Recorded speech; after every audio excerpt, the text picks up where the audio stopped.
capítulo 4, iniciando agora no versículo 13. Nós vamos, se Deus assim permitir, é um texto mais extenso, mas nós vamos até o final deste assunto, que começa no capítulo 4, verso 13, e termina lá no capítulo 5, verso 11. A igreja modelo e sua esperança. Nós vimos pela manhã a missão desta igreja, não é verdade? Uma missão de viver uma vida de santidade, para dar testemunho de sua fé por meio de boas obras, e agora a esperança de uma igreja modelo. Eu vou ler aqui só 2 versículos, e depois, à medida em que nós formos avançando no texto, eu vou pedir que os irmãos me ajudem fazendo a leitura de cada parte que nós vamos expondo. Os versículos que eu vou ler é o versículo 18 do capítulo 4 e o versículo 11 do capítulo 5, que trazem a ideia central da esperança da igreja, ou do propósito da esperança da igreja. Diz assim: consolai-vos, pois, uns aos outros com estas palavras. E 5:11, consolai-vos, pois, uns aos outros e edificai-vos reciprocamente, como também estáis fazendo.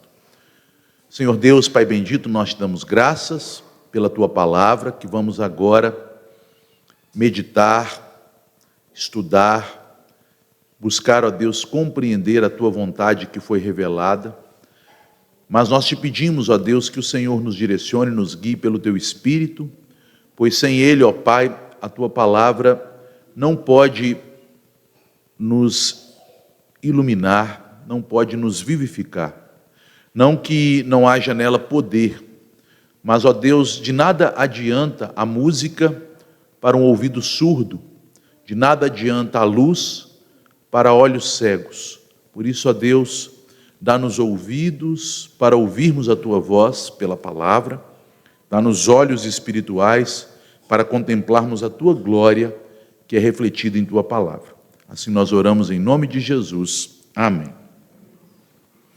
Meus queridos irmãos, vamos falar então deste tema que é fundamental na carta, que começa a ser tratado desde o capítulo 1, versículo 3, quando o apóstolo Paulo ele dá graças a Deus pela vida daqueles irmãos, porque eles apresentavam maturidade revelada em uma fé operosa, em um amor sacrificial, abnegado, e em uma firme esperança. E a esperança é um dos temas fundamentais desta carta, por isso ela é colocada por fim. Quando o apóstolo Paulo, lá em 1 Coríntios 13, cita estas virtudes fundamentais, fé, esperança e amor, ele coloca lá na carta aos Coríntios o amor no final, porque era o destaque. Agora permanecem 3 coisas: a fé, a esperança e o amor. Aqui, na carta aos Tessalonicenses, o amor está no centro, e ele coloca a esperança no final, porque a esperança é o destaque. Fé operosa, amor abnegado e firme esperança. Então, a esperança é algo muito importante, e vejam, ela concentra grande parte desses 2 capítulos práticos da epístola. Metade do capítulo 4 e metade do capítulo 5. Por que o apóstolo Paulo se preocupa em falar destas coisas, da esperança cristã? Porque, meus irmãos, todos nós vivemos orientados por aquilo que consideramos ser o nosso futuro. Uma pessoa sem uma perspectiva de futuro, isto é, sem esperança, é uma pessoa que perde o desejo de viver. Nós vivemos orientados para aquilo que temos como expectativa de futuro. E quando alguém permanece excessivamente preso ao passado, seja por lembranças, por mágoas, por coisas que machucaram, por fracassos, ou até por conquistas que foram o seu auge, mas que não podem ser mais retomadas, essas pessoas tendem a se afligir, virar pessoas pessimistas, pessoas melancólicas. É muito ruim conversar com idosos que ficam só falando: na minha época era melhor. Não é ruim? Isso é sinal de que aquela pessoa perdeu a esperança, de que ela vive no passado. A própria Bíblia diz que aquele que diz que os tempos passados eram melhores não é sábio, não é isso que diz Eclesiastes? Isso não é sabedoria. Você está vivo é hoje, você não está vivo há 10 anos atrás. 10 anos atrás passou, não existe mais. Só existe a memória, só existem os livros de história. Por isso a Escritura frequentemente dirige os olhos do povo de Deus para o futuro. Lá em Efésios, no capítulo 4, o apóstolo Paulo fala que há um só corpo, um só espírito e uma só esperança da nossa vocação. A igreja não deve ser guiada pelo passado. Podem ver que a maioria dos problemas que surgem na igreja e que a divide são baseados em perspectivas das coisas passadas, que na minha época era assim. A igreja também não deve estar sendo guiada pelo que acontece no presente. É o problema dos jovens, né? O Maurício falou, essa música é antiga, dos anos 2000. Eu comecei a rir, porque eu acho que é a música mais nova que canta na minha igreja é dos anos 1500. A gente canta o Saltério, 1564. Se de 2000 é antiga, então na minha igreja é pré-histórica a música, né? A gente canta o Saltério de Claude Goudimel, 1564. Cantamos hinos lá dos primeiros séculos, dos anos 300, 400 depois de Cristo. Então a gente está na pré-história. Porque o jovem se guia pelo seu tempo, né? Meu tempo é tudo que existe. Isso também gera divisão, não é? O que deve guiar a igreja é a esperança das coisas por vir. Há um só corpo, um só espírito e uma só esperança da vossa vocação. O passado tem muitos, cada um tem o seu. O presente tem muitos, cada um tem seu presente. O presente de um jovem, ele é presenciado, vivenciado diferente de uma criança, de um adulto, mas o futuro é um só. Todos nós temos uma só esperança da nossa vocação. Quando nos unimos em torno dessa esperança, nós de fato permanecemos unidos. É a exortação que o apóstolo Paulo faz aos Efésios no capítulo 4, né? Que eles buscassem diligentemente preservar a unidade da fé. Em 1 Tessalonicenses 4, a partir do verso 13, Paulo ele ensina que a esperança cristã não é apenas uma doutrina sobre coisas que vão acontecer no futuro, o que alguns chamam de futurologia, mas é uma força transformadora da igreja no presente. Quando a igreja sabe o que lhe espera, quando ela tem expectativa depositada nas verdades que vão se cumprir, porque são prometidas por Deus, porque são garantidas em Cristo, a igreja recebe força para se tornar uma igreja modelo, para cumprir a sua missão. A igreja de Tessalônica era uma igreja exemplar, porque sua fé estava alicerçada nesta esperança, na volta de Cristo e no que a volta de Cristo implica. Desde o início eles haviam largado os ídolos, se convertido ao Deus vivo e verdadeiro, e ali no verso 10 do capítulo 1, novamente o apóstolo fala da esperança deles, dizendo, para aguardardes dos céus o Filho de Deus, a quem o Pai ressuscitou dentre os mortos, Jesus, que nos livra da ira vindoura. A igreja de Tessalônica era uma igreja modelo, porque ela estava firmada na esperança das coisas que vão se cumprir em Cristo. O apóstolo então agora começa a abordar detalhes desta esperança. Ele fala da ressurreição dos crentes, ele fala da volta de Cristo, ele fala do dia do Senhor, e ele fala todas estas coisas não para, de alguma maneira, satisfazer a curiosidade. Muitas pessoas estudam essas doutrinas, que nós chamamos de escatologia, doutrinas sobre as últimas coisas, sobre aquilo que acontecerá no fim deste século, deste presente mundo, para, de alguma forma, aguçar sua curiosidade. Não, o apóstolo Paulo fala destas verdades de uma maneira muito direta para fortalecer a vida dos cristãos no presente, para fortalecê-los diante das perdas, das perseguições, diante das lutas que ele já havia tratado ali no capítulo 3, eles estavam sendo pressionados, afligidos, eles estavam sofrendo tentações de Satanás e do tentador, e é esta esperança que haveria de fortalecê-los, encorajá-los para continuarem firmes na missão, que nós lemos no capítulo 4, de crescerem, de progredirem em santificação. Uma igreja sem esperança não progride. A esperança cristã é uma das marcas mais evidentes daquela igreja de Tessalônica. Eles viviam em meio à perseguição, eles estavam sendo acossados por todos os lados, O mundo os pressionava, Satanás os tentava e tentava também impedi-los de ter a presença de Paulo em seu meio, mas eles continuavam olhando para o futuro com confiança, por causa da esperança das promessas que se realizarão em Cristo. Então o apóstolo agora responde aos irmãos algumas dúvidas que eles tinham, completando o conhecimento deles sobre as verdades acerca do futuro que os crentes devem aguardar para fortalecê-los ainda mais em sua missão. Então, qual é a perspectiva da escatologia, da esperança cristã? Mover-nos a uma vida boa, uma vida piedosa, uma vida santa no presente. Escatologia, doutrina das últimas coisas, molda a nossa vida. Por que as pessoas hoje vivem de uma forma tão voltada para os prazeres momentâneos?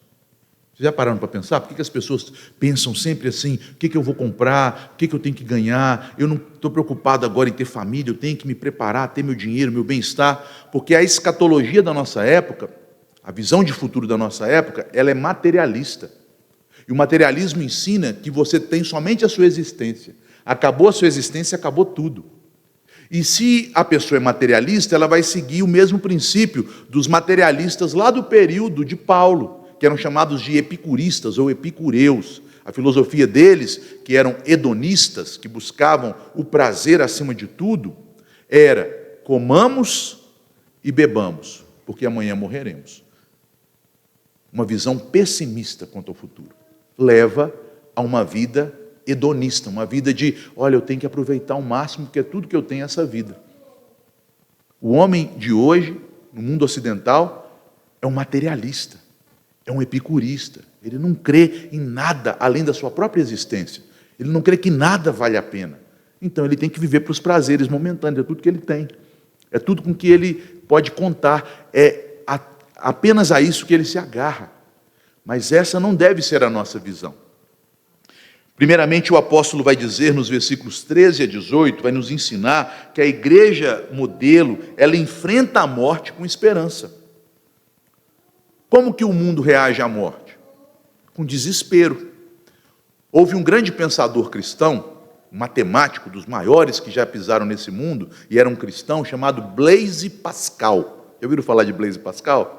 E ele escreveu um livrinho muito interessante, cujo título é Os Pensamentos de Pascal. E Pascal tinha uma tese, ele dizia o seguinte, que toda diversão que existe no mundo, né, os entretenimentos, eles existem, e os homens os criam, para esquecer da morte. Já percebeu que a gente, até para comer, quer ser entretido? A pessoa vai assim, eu vou num restaurante temático, lá vem o cara vestido de Jack Sparrow, serviu o hambúrguer, o outro vestido de Batman. Para que a gente quer tanta distração, até na hora que a gente vai comer? E o sanduíche vem com uns negocinhos soltando fogo, não é assim? A gente quer coisa diferente. Por quê? É pão, carne e molho. Mas por que a gente quer tantas distrações?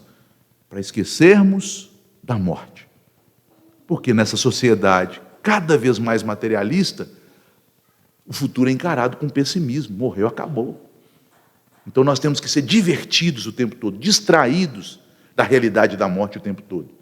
Pascal trabalhou muito sobre isso, e ele dizia, isso acontece porque o homem tem um vazio em sua alma do tamanho de Deus. Essa frase é de Pascal. O homem tem um vazio em sua alma do tamanho de Deus. Então ele quer preencher com diversões, com distrações, para ele esquecer desse vazio, para ele esquecer de sua angústia. Mas esse não é o caso dos crentes. Paulo vai demonstrar que a esperança cristã não é apenas uma expectativa sobre o futuro. Eu tenho expectativa de que se mudar o presidente nas próximas eleições, a economia pode melhorar, o Brasil pode melhorar, o Brasil pode crescer. E são expectativas. Expectativas podem se realizar ou podem se frustrar. Mas a esperança cristã, ela é firme como uma âncora. É a âncora da fé, como está escrito na carta aos Hebreus. Porque a esperança cristã são promessas de Deus quanto ao futuro que haverão de se realizar verdadeiramente, e nós cremos nelas, nós nos apropriamos delas pela fé. Toda a instrução acerca da esperança, ela aparece aqui nesta sessão, e os crentes eles são chamados a uma vida de santificação por causa desta esperança. É por causa daquilo que vai acontecer no futuro, é por causa daquilo que vocês esperam, que vocês devem mortificar a carne, fugir de toda impureza e devem então viver uma vida mansa, tranquila, uma vida laboriosa, uma vida diligente, dando bom testemunho, porque vocês não estão desesperados. Vejam, por que as pessoas gostam tanto de se entregar aos vícios, principalmente aos vícios sexuais, como acontecia na sociedade greco-romana? Porque elas estão sem esperança. Por que as pessoas se entregam às drogas? Porque as drogas dão uma sensação de prazer para pessoas desesperadas. Não tem esperança em nada. Não estou construindo nada. Então a droga me dá aquele prazer momentâneo, o álcool me dá aquele prazer momentâneo, aquele topor, me sinto bem. Aí daqui a pouco eu volto à realidade, então eu tenho que usar de novo. Não é isso que faz? Aquele frenesi, aquela alegria momentânea, que te faz esquecer do seu vazio, que te faz esquecer da sua miséria, que te faz esquecer da sua condição. Mas essa é a nossa condição? Não, era a condição dos pagãos. O mundo romano, greco-romano na época de Paulo, vivia uma crise. Desde o período de Alexandre o Grande havia uma crise. Por isso toda a filosofia que surgiu nessa época era a filosofia chamada helenística, que tinha como fundamento qualquer uma dessas escolas, os estoicos, os epicureus ou epicuristas, os chamados hedonistas, que eram mais radicais, que achavam que a pessoa tinha que se jogar de cabeça nos prazeres, sem medir as consequências.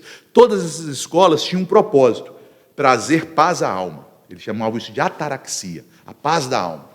Então, todas estas escolas de filosofia que reinavam no mundo grego eram escolas de trazer paz à alma, como se fosse uma espécie de psicologia. É o mesmo tipo de coisa que acontece hoje, não é verdade?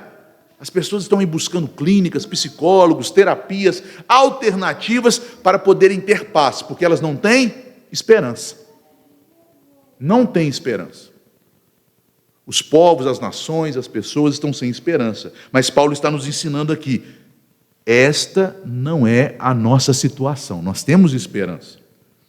A nossa esperança cristã não é um tema reservado para discussões sobre os últimos acontecimentos, sobre quem será o anticristo, quando ele se levantará, quando acontecerão as guerras, o que vai ser o Armagedon.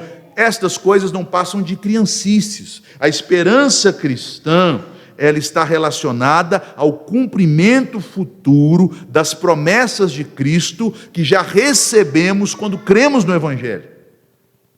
Paulo ele trata do estado futuro dos mortos, porque a igreja de Tessalônica estava enfrentando dúvidas. Muitos deles pensavam que a vinda de Cristo, que eles chamavam de parousia, a vinda, seria iminente. E muitos deles estavam preocupados. Paulo, e aqueles irmãos que morreram, será que eles vão perder a vinda de Cristo? Será que não há chance para eles? Paulo está explicando àqueles irmãos que todos aqueles que estão em Cristo, ainda que morram, viverão para sempre.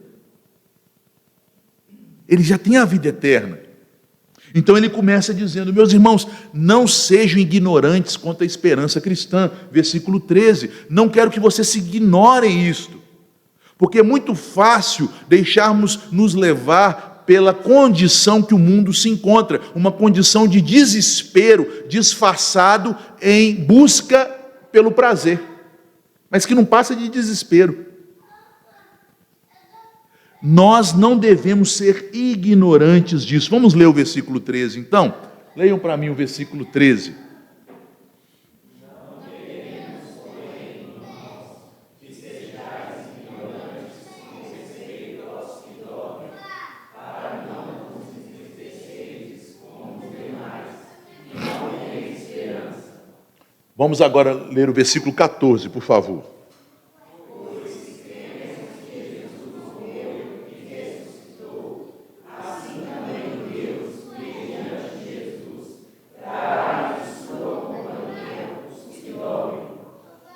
Está vendo? Eles não estão mortos, eles dormem. O que significa essa expressão dormir? Dormir é uma expressão que aponta para o que nós chamamos na teologia de estado intermediário da alma. Mas ela não está falando da alma. Quem está dormindo? É a alma? O corpo. Quando você morre, para onde é colocado? Para onde é levado o seu corpo? Onde ele é colocado? Na rocha. Qual é o nome daquele lugar que fica lá os corpos? Cemitério. O que significa a palavra cemitério? Koimetério é uma palavra grega que significa dormitório. Sabia disso? Cemitério significa dormitório. Quem está repousando, aguardando a ressurreição? É a alma? Quem são os que dormem? É o corpo, porque o apóstolo diz o seguinte aqui, que naquele dia, vejam lá no versículo 15,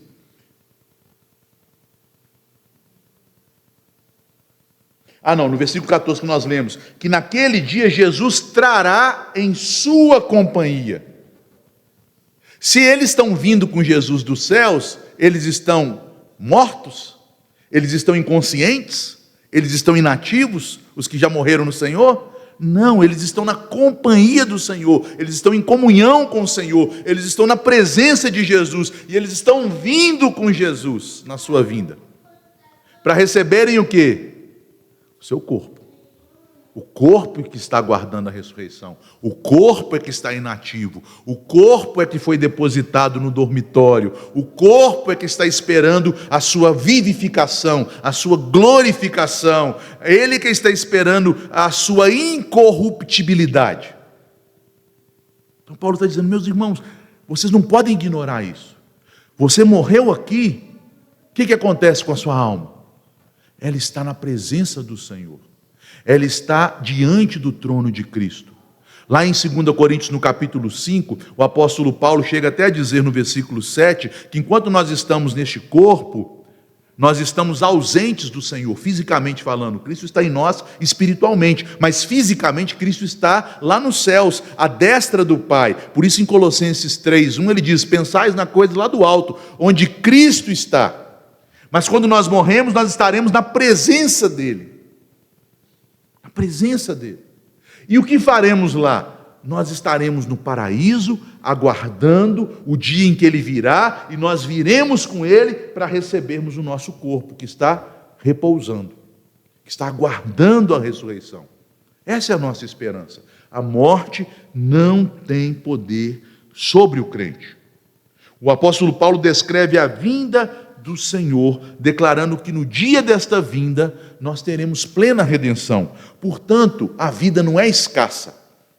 Por que o ímpio ele se esbalda em tantos vícios, em tantos pecados? Porque ele acha que morreu, acabou. A vida é um bem escasso. Mas nós sabemos que, ainda que morra, viverá eternamente. A vida em Cristo é um bem eterno, que nunca acaba. E a pior parte da vida é aqui nessa terra, em que o pecado ainda nos aflige. Depois da nossa morte, nossa vida só melhora. Não quer dizer que devemos desejar a morte. Nós devemos desejar estar com o Senhor. A morte não é algo bom. A morte é castigo por causa do pecado. É salário do pecado. Mas a morte não tem poder de nos impedir de desfrutar da vida eterna com o Senhor. Então, vamos ler agora o versículo 16. Como será a vinda de Cristo? Paulo resume com 3 ações. Leiam, por favor, o versículo 16.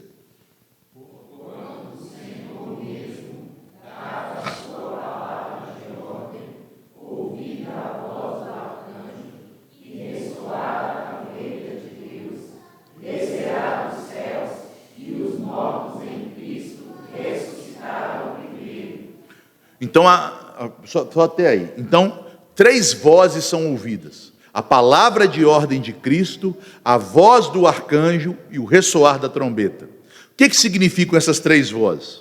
A palavra de ordem de Cristo, Paulo está aqui, de certa forma, citando o que Cristo diz, conforme o registro que encontramos em João 5, 28 e 29.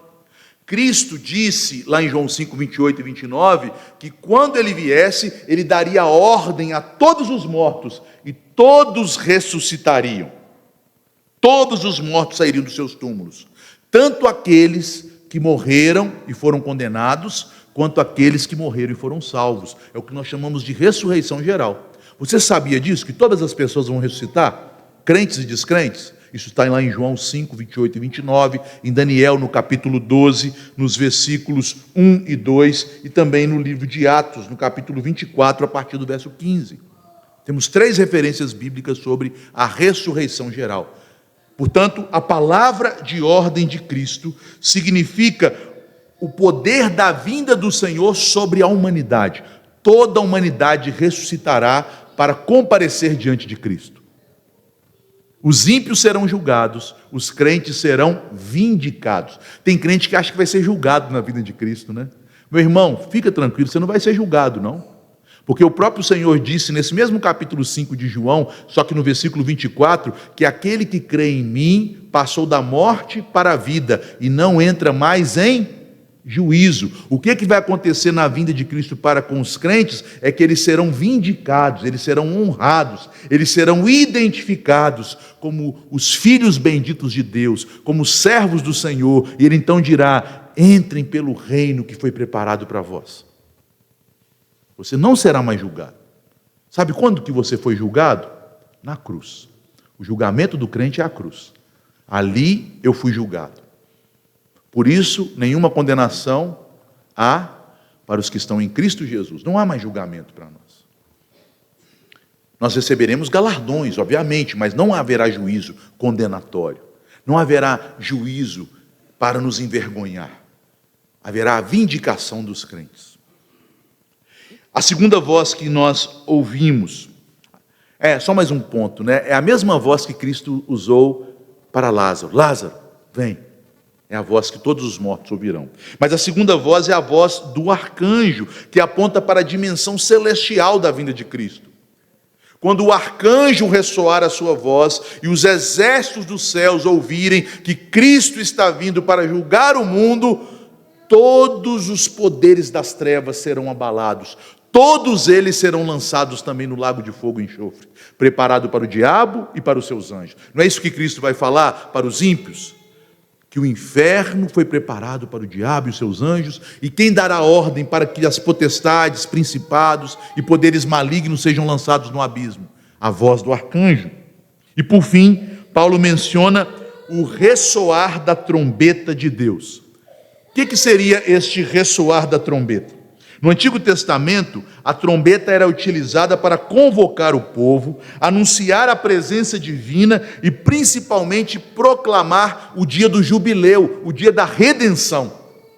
Então a vinda de Cristo trará a redenção da humanidade, trará o juízo dos poderes malignos nos céus e trará a redenção sobre toda a terra. Toda a terra será restaurada. Desse modo, meus irmãos, aqui no verso 16, nós encontramos 3 vozes que apontam para 3 sinais que revelam o alcance total, universal da volta de Cristo. A palavra de ordem alcança o mundo dos mortos. A voz do arcanjo alcança o mundo celestial. E a trombeta de Deus alcança toda a criação. Toda a criação será restaurada. Nada ficará sem ser transformado pela glória de Cristo em sua vinda. Os mortos ressuscitarão, os anjos reconhecerão publicamente o senhorio de Cristo, os demônios serão julgados e o próprio cosmos será abalado e restaurado. É isso que nós esperamos. Portanto, ele está dizendo: irmãos, para que vocês estão deixando-se consumir pela tristeza daqueles que se foram? Vocês têm uma esperança de novos céus e nova terra. Vocês estão vivendo como cidadãos destes novos céus e nova terra. Portanto, queridos irmãos, permaneçam firmes nisso. Aí entra um versículo difícil. Vamos ler o versículo 17? A maioria dos crentes tropeça aqui, né? O que diz lá no verso 17? Leiamos. Depois, nós, os vivos,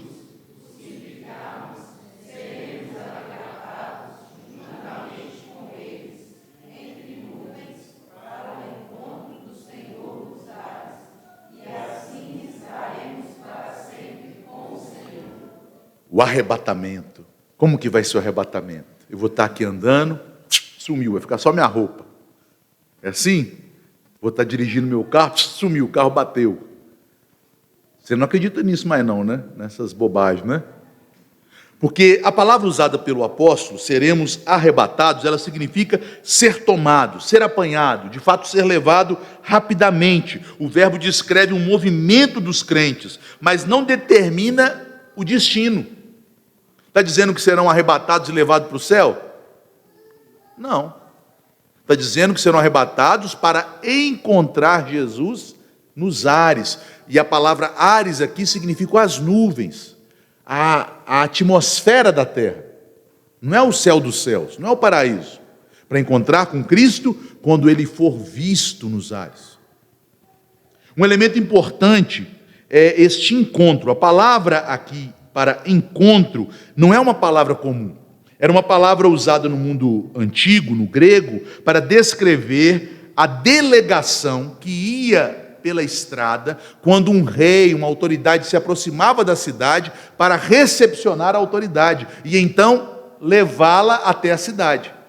O que está dizendo aqui então o texto? Que quando os mortos ressuscitarem em glória e os crentes que estiverem vivos forem transformados, eles serão levados aos ares para encontrarem Jesus a fim de recepcioná-lo como o rei que vem julgar a terra. Então, esta comitiva que vem com os anjos dos céus e que agora se encontra com os santos glorificados que subiram da terra, descerão com Cristo para o juízo final.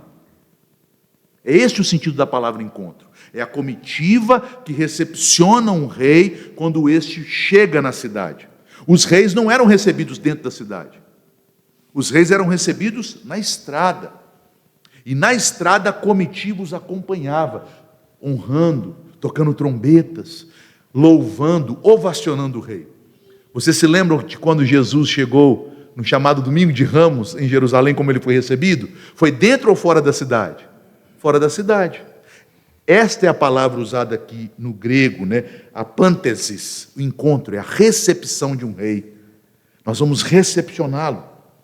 Mas percebam, amados irmãos, que esta palavra ela é usada também em outros contextos, por exemplo, em Mateus 25, né, nas virgens que saem em encontro do noivo, também em Atos 28:15, quando os irmãos de Roma vão até o porto de Roma para se encontrar com Paulo, é a mesma palavra. Mas o que é importante aqui não é o lugar para onde a igreja será levada, a igreja arrebatada, mas é o que acontecerá neste arrebatamento, o encontro com o Senhor. A comunhão perfeita com o Senhor. Nós já temos uma comunhão com o Senhor, mas ela ainda não está perfeita, porque nós não estamos fisicamente na presença dEle, nós ainda não o vemos em sua glória, mas naquele dia nós glorificados estaremos com Ele. A noiva e o noivo estarão juntos de maneira perfeita, para encontrarem nos ares com o Senhor, e estaremos para sempre com Ele. Este é o foco. Aí as pessoas pegam um texto como esse e ficam fazendo conjecturas, futurologia. Um vai ser levado, pegam Mateus 25, que é outra situação, e começam a interpretar coisas que nada contribuem com a esperança cristã.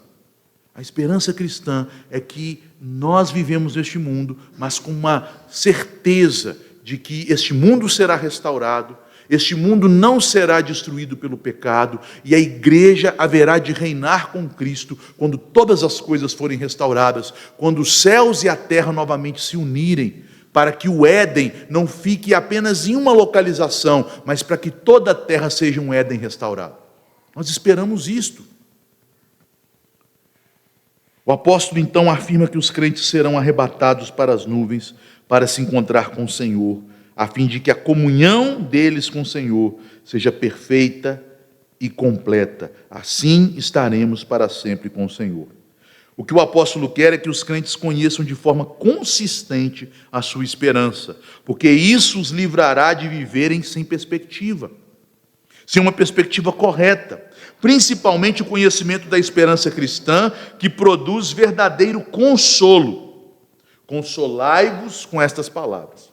Só que é importante notar que essa palavra aqui, traduzida por consolo, é a mesma palavra usada no versículo 1 deste capítulo 4, e ali é traduzida por exortamos, paracaléu.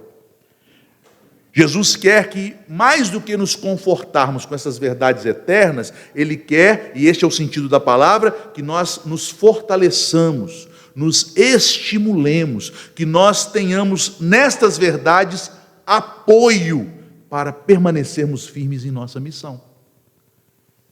Então a tradução poderia ser: exortai-vos com estas palavras, firmai-vos nestas palavras, apoiai-vos nestas palavras, estimulai-vos nestas palavras. Qualquer um destes verbos corresponde ao sentido de paracaléu, que é chamar para junto de si, dar apoio e sustentação a alguém.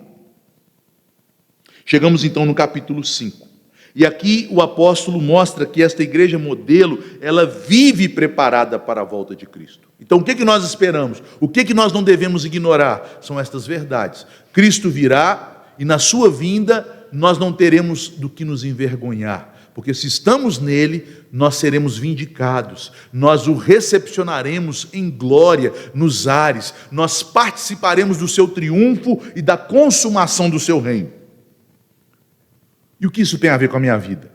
É o que o capítulo 5 vai responder. Como estas coisas podem se tornar práticas na minha vida? Após ele trazer estas palavras para os crentes, o apóstolo, ele passa a tratar dos tempos e épocas. Então vamos ler agora o capítulo 5, dos versos 1 a 3, por gentileza. Relativamente aos tempos e às épocas,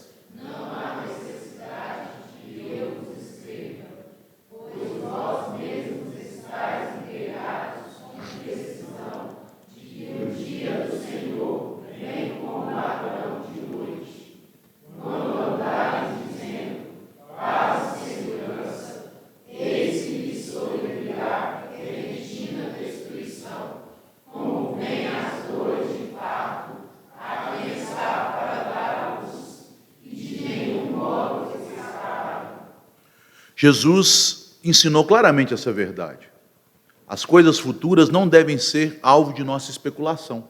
Se você ler o sermão profético, Mateus 24, 34, Jesus disse que sobre aquele dia da sua vinda, acho que é o 33, nem os anjos do céu, nem mesmo o Filho do Homem, sabem, somente o Pai. E quando os discípulos, diante de Cristo, glorificado, ali na Galileia, e o Senhor então subia aos céus, cercado de 2 anjos, os discípulos perguntaram: Senhor, será este o tempo em que haverá de restaurar o reino a Israel? O que Jesus disse? Não vos compete saber sobre tempos e épocas. A mesma expressão que aparece aqui. Foi o próprio Senhor Jesus que disse: o dia da minha vinda virá como um ladrão. Quem sabe o dia que o ladrão vai entrar na casa? Ninguém. Mas por que Jesus usa essa expressão ruim, né? Que um ladrão chegar não é algo bom. Porque nós nos preparamos para não termos essa visita. Por isso a gente coloca cadeado no portão, coloca câmera, né? Cerca elétrica. Porque a gente não quer que o ladrão entre. Então Jesus está dizendo: eu não quero que vocês sejam pegos neste dia desprevenidos, nem que este dia seja para vocês algo ruim. Então estejam apenas preparados. A palavra tempos é a palavra kairos, não é o tempo cronológico, mas é o tempo da ação de Deus na história. A palavra época é a palavra aiones, que significa as eras pelas quais Deus administra a história. A maneira como Deus administra a história e a maneira como Deus intervém na história, tempos e épocas, isto pertence somente a Deus. O que o apóstolo está dizendo é que as coisas futuras relacionadas à esperança cristã não precisam ser cronologicamente detalhadas. Nós não precisamos buscar conhecimento dos acontecimentos futuros para preencher nossa curiosidade. Na verdade, nós nem sabemos se nossa geração é a última. Eu sei que há uma ênfase na igreja, desde o século XIX, de achar que a nossa geração é a última. Eu já tenho uma perspectiva diferente. Eu acho que o mundo ainda vai durar uns 50 mil anos aí. Porque Deus falou que vai fazer misericórdia até 1000 gerações. Quanto que é 1000 gerações? Quanto que dura uma geração?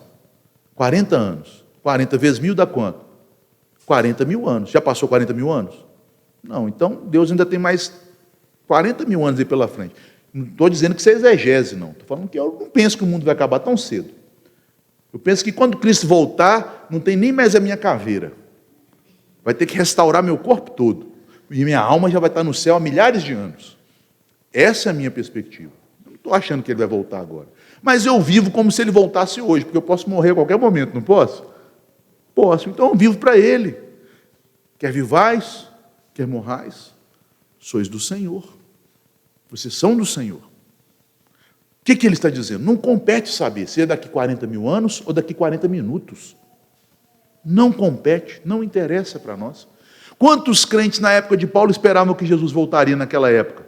Pedro chega até a escrever sobre isso em sua segunda carta, no capítulo 3, que muitos estão dizendo que Jesus está demorando. Jesus está demorando, não tinha nem 30 anos que ele tinha ido. Lá na segunda carta de Pedro, 30 anos que Jesus tinha subido aos céus, e o povo ia dizer, ele está demorando. Então imagina para a gente. Está demorando muito, né? Não vos compete saber.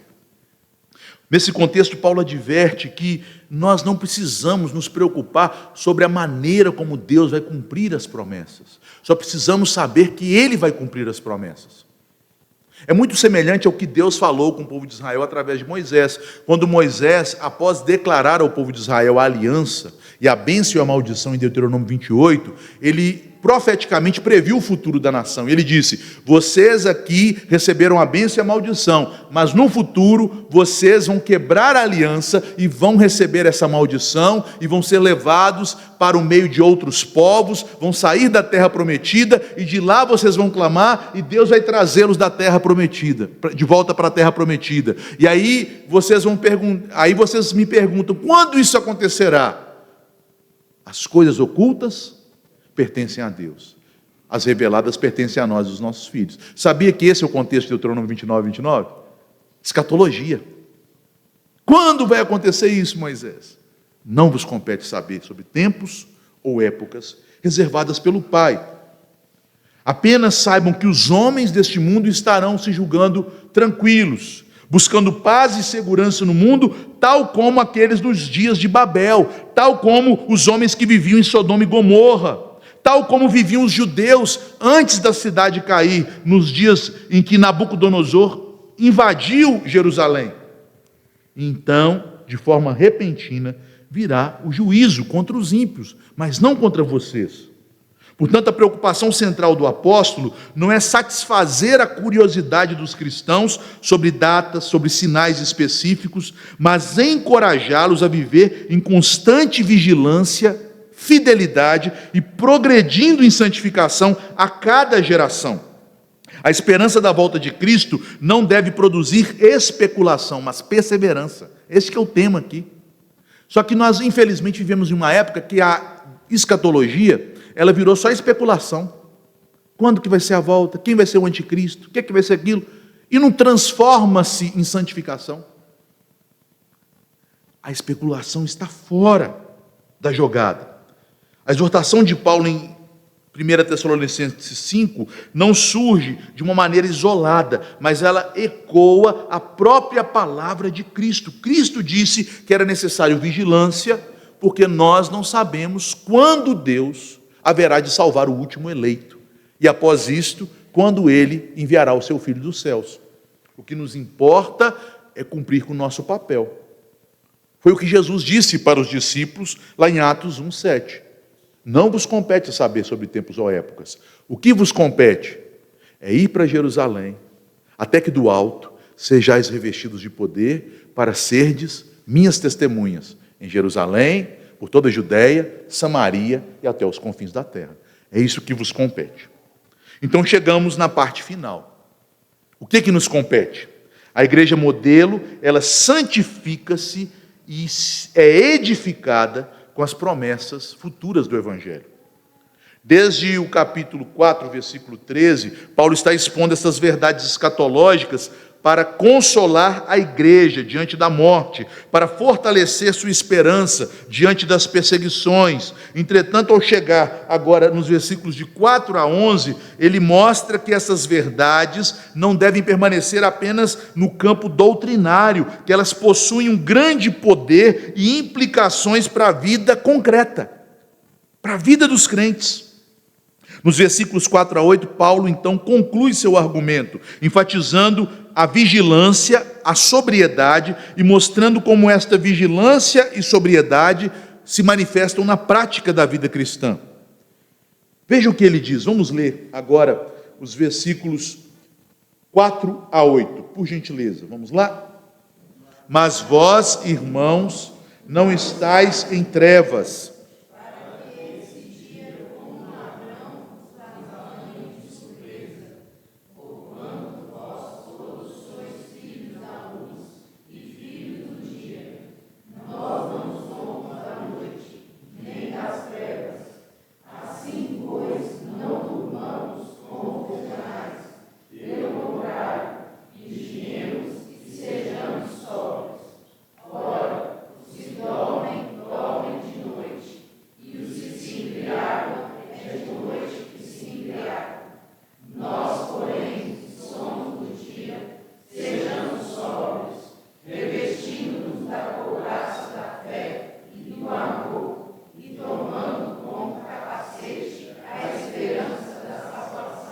Agora ele usa essa figura de luz e trevas para falar ou para expressar essa verdade do conhecimento quanto ao futuro e o desconhecimento quanto ao futuro. O mundo desconhece o futuro, porque não conhece a Cristo. Eles acham que as coisas podem melhorar, eles aguardam algum progresso, eles desejam paz e segurança, mas quando Cristo vier, haverá o que para o mundo? Repentina destruição. Paulo diz que essa não é a nossa condição, por isso ele começa o versículo 4 com essa palavra, o mas, uma adversativa. Mas para vocês não vem repentina destruição, porque vocês não estão aguardando no mundo paz e segurança. O que vocês aguardam? A volta de Cristo. E como vocês aguardam? Servindo a Cristo.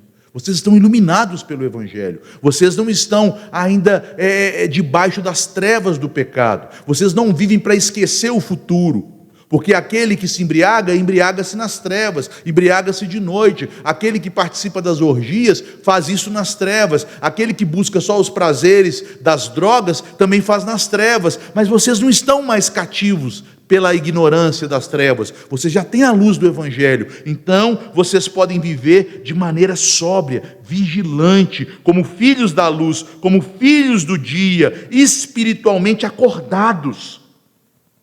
A expectativa da volta de Cristo deve produzir uma vida marcada por discernimento espiritual, por domínio próprio, por perseverança, porque nós estamos construindo coisas que são verdadeiras, que são concretas. O que o mundo constrói vai ser consumido, mas o que nós construímos será alvo do galardão do Senhor. O apóstolo chega a dizer aos Coríntios, porque no Senhor o nosso trabalho não é vão, não é vão. Nós não somos filhos das trevas. Nós estamos vivendo acordados. O que vai dormir é o nosso corpo, aguardando a ressurreição. Mas nós já estamos vivos, já estamos lúcidos. Nós não somos mais ignorantes quanto a este mundo. Nós sabemos quem é o Senhor deste mundo. E nós sabemos qual o plano que o Senhor deste mundo vai executar nele. Portanto, nós podemos continuar trabalhando na igreja do Senhor. Enquanto nós estamos aqui, nós somos o povo de Deus, podemos crescer em santificação, podemos ser otimistas quanto ao plano do Senhor, não quanto ao mundo, mas quanto ao plano do Senhor. As portas do inferno não prevalecerão contra a igreja. O reino de Cristo é como um grão de mostarda, ele é insignificante aos olhos dos homens, mas ele vai crescer. O reino de Cristo é como uma levedura em uma massa, que vai influenciar, que vai penetrar a massa, até que, o que Jesus disse lá em Mateus 13? Até que toda a massa seja levedada. O que isso significa? Que todo mundo sofrerá a influência do reino de Cristo, do cristianismo. Todo mundo será evangelizado, as nações se converterão a Cristo. Infelizmente, não sei porquê, traduziram errado a grande comissão, né? A grande comissão, na nossa tradução, está assim, ó. Ide por todo o mundo e fazei discípulos de todas as nações. Isso não está no original. Não existe a palavra discípulos no original. A palavra no original é o verbo discipular.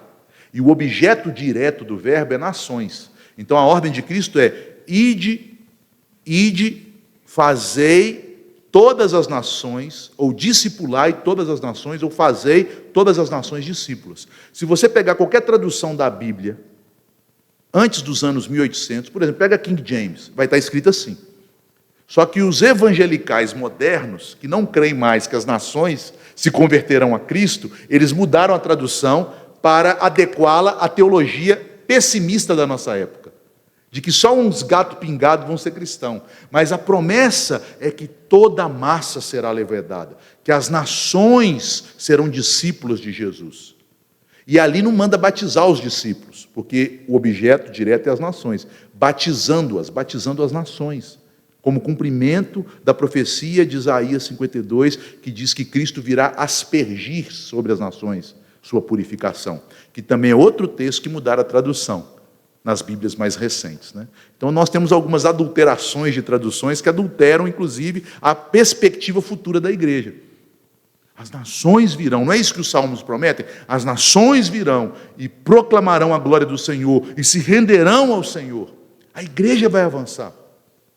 A igreja começou com poucos homens, pescadores, homens rudes, com uma sala, com algumas pessoas em Jerusalém, e ela alcançou as nações na antiguidade. Quando ela parecia morta na Idade Média, o Espírito Santo sacudiu a Europa e nações inteiras se converteram. E agora, quando a igreja parece morrer de novo, o Espírito Santo pode fazer um avivamento mundial de novo. Mas nós não sabemos quando isso acontecerá, porque não nos compete saber sobre tempos ou épocas, mas nós podemos saber que o reino de Cristo prevalecerá, conforme diz o apóstolo aos Romanos, que virá a plenitude dos gentios e que todo Israel será salvo. Sabia que esta é a verdade que está nos nossos padrões de fé? Se você pegar a pergunta do Catecismo Maior sobre a terceira petição do Pai Nosso, o que significa venha o teu reino, lá diz que chegue a plenitude dos gentios e que os judeus se convertam a Cristo. Essa é a perspectiva da nossa confissão de fé. A confissão de fé não é a milenista. Ela crê nisso. O catecismo crê nisso, porque é isso que a Bíblia promete, a expansão do Evangelho e a vinda do reino de Cristo. Mas o apóstolo, ele completa nos versículos 9 a 10, dizendo que esta exortação que ele dá é para que os crentes saibam que eles não estão destinados para a ruína, para a ira, para a condenação, mas eles estão destinados como sacerdócio real de Cristo e de Deus para proclamarem como embaixadores e arautos o reino de Cristo nesta terra e receberem os tesouros, os galardões deste reino na sua vinda. Ele morreu por nós para que nós vigiemos e para que vivamos com Ele. Não há derrota para os crentes. E o apóstolo então encerra. Vamos ler juntos o verso 11 para encerrarmos? Vamos lá?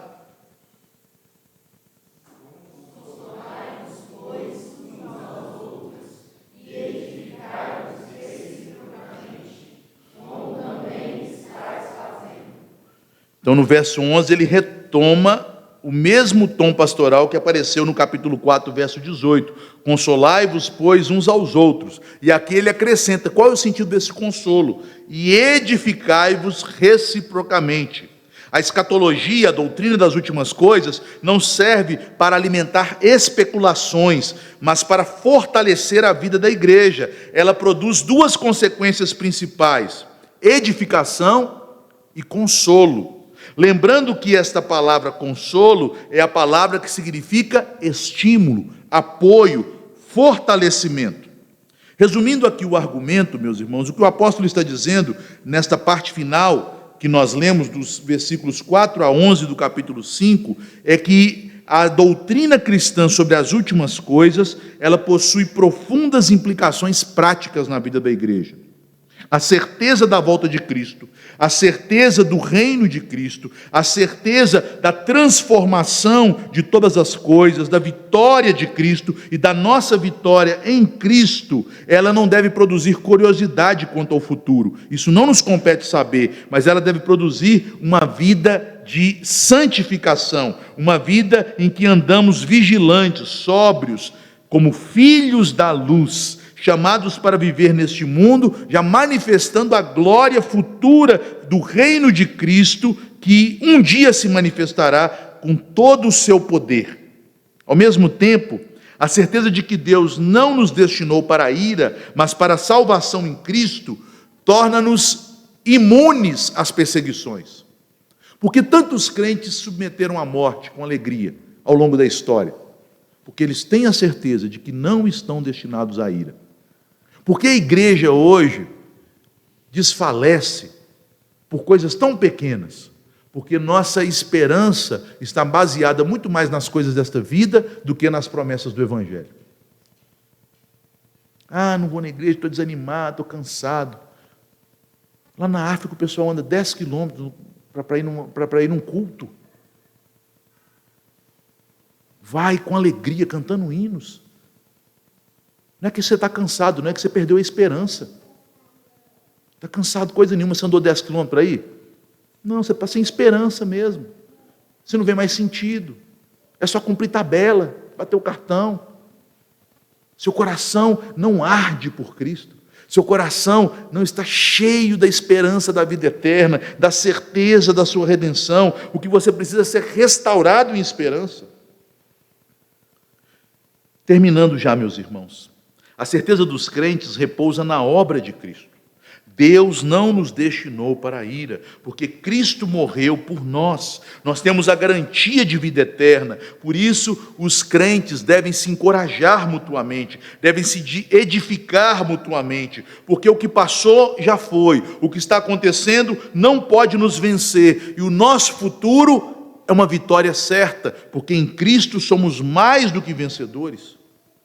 Uma igreja que esquece a esperança eterna facilmente se torna mundana e desanimada. Por que as igrejas hoje são tão mundanas e desanimadas? Porque esqueceram a esperança eterna. Esqueceram da promessa da vida eterna em Cristo. Lembre-se disso. A esperança futura é que produz santidade na igreja. A esperança futura é que produz santidade na igreja. A esperança cristã não é fuga da realidade. É a certeza de que Cristo voltará, de que Cristo ressuscitará o seu povo, de que Ele consumará a sua obra redentora, de que nós reinaremos com Ele, e é isto que nos motiva a viver hoje, a trabalhar hoje, a fazer o que fazemos hoje. Porque se estas coisas não são reais, nós somos os mais infelizes do mundo. Vã é a nossa fé, mas essas coisas são reais, por isso nós somos o povo mais feliz do mundo. Nós não precisamos de distrações para nos fazer esquecer da morte, porque nós sabemos, onde está a morte, a tua vitória? Onde está a morte, a tua vitória? Cristo venceu a morte, por isso nós podemos vencer, nós podemos trabalhar, nós podemos militar. Uma igreja que é saudável, modelo, ela está firmada nessa boa escatologia bíblica, sem especulações, escatologia simples. Cristo voltará, e na sua vinda, nós reinaremos. Há esperança. Que Deus então nos abençoe. Pai querido, nós te agradecemos pela palavra que foi aqui proferida, que foi aqui, ó Deus, pregada, explicada, e pedimos ao Senhor que tenha misericórdia de nós. Nós vivemos em dias difíceis, em que temos perdido esta esperança sobre o reino de Cristo, sobre o reino da graça que é presente, sobre o reino da glória que é futuro. E por isso, ó Deus, temos nos tornado mundanos. Nossas esperanças, ou melhor dizendo, nossas expectativas, estão mais relacionadas à nossa carreira, às nossas férias, aos nossos divertimentos e distrações neste mundo. Por isso, ó Deus, temos sido tão desanimados, não porque nossa vida é pior do que aqueles irmãos, mas porque nossa esperança é menor do que a deles. Por isso, ó Pai, aumenta a nossa esperança. Dá-nos, Senhor, essa firme esperança em Cristo. Dá-nos, Senhor, a certeza de que o mundo jaz no maligno e que caminha a passos largos para o dia da ira, mas que nós, ó Deus, já fomos salvos da ira. Portanto, Senhor, produz em nós compaixão para com os perdidos e produz em nós, Senhor, desejo de nos consolar, de nos edificar, de nos fortalecer com estas verdades acerca de nosso futuro, que é tão glorioso. Abençoa a tua igreja, o teu povo. Assim oramos em nome de Jesus. Amém.